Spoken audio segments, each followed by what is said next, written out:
home defined as Birahnagar, a place you never leave. I never let my brother enter my room till I was 15 because I was worried he would mess things up.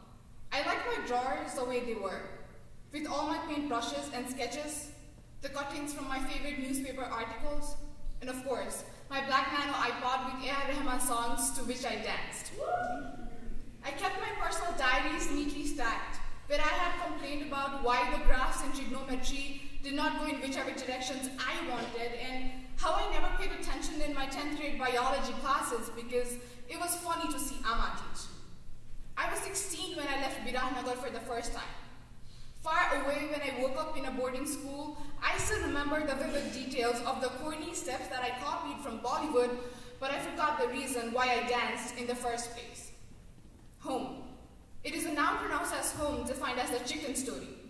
After I arrived in the United States, people asked me, where in India are you from? And I asked them, where in Pakistan are you from?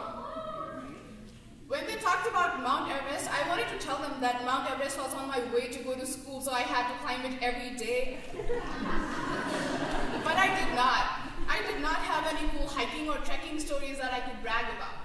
But I always had a chicken story to tell.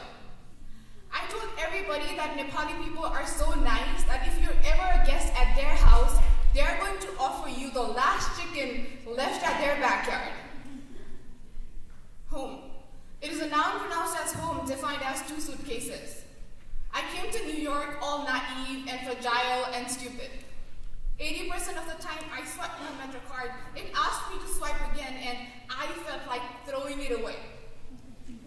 To avoid the awkwardness of going somewhere just because I needed a shelter, I started to slow down my steps, wished the traffic lights turned red, sat in the stations drinking water, even when I was not thirsty. I stayed in 5 different places, commuted for 3 hours a day, got abandoned by a bus in 50 degrees, forgot my suitcase in the bus, I ran out of breath, but still ran after the buses. Even though the summer went by wondering where I'll spend my next night, and then my next one, and then the one after that, the elements of home started to kick in from my 2 suitcases, which were my only constants. New rules. If you're not sure you're going to use something, do not pack it. Except for the poetry books, because there's no such thing as too much poetry. I did wonder how those clothes and books would look like if I could arrange them nicely in a room that I could call mine, but trust me, it had its own aesthetics in fitting my entire lives in 2 suitcases and running around. One of my friends told me, the fun is in the instability. You'll find stability once you are buried.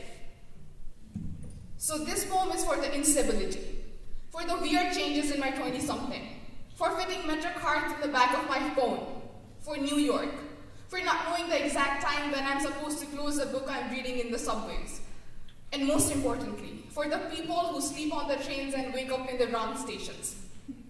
Home. It is a noun pronounced as home, defined as the warm thing moving around. On the month of November, I saw a woman in Italy. She was one of those women I really wanted to become.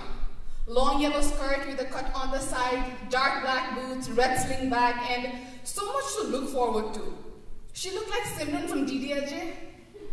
She was one of those women who could make the most of everything, and even in her total stupidity would do 1 or 2 right things. I started to look for that warmth inside me. Inside this not-so-naive girl who started it somewhere in Nepal but was now in Rome.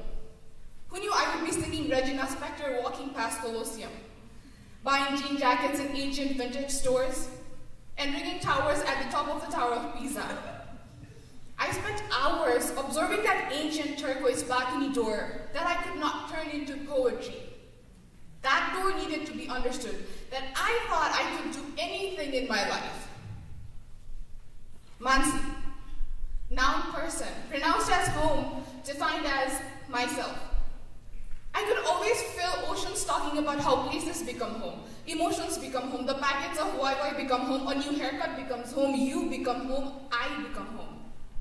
If there's anything all this moving around has taught me, it is that I cannot afford home to be somebody else or some other place, because in that case, I will be away most of the time. So I have started not to leave my heart in my home, but carry my home in my heart. you.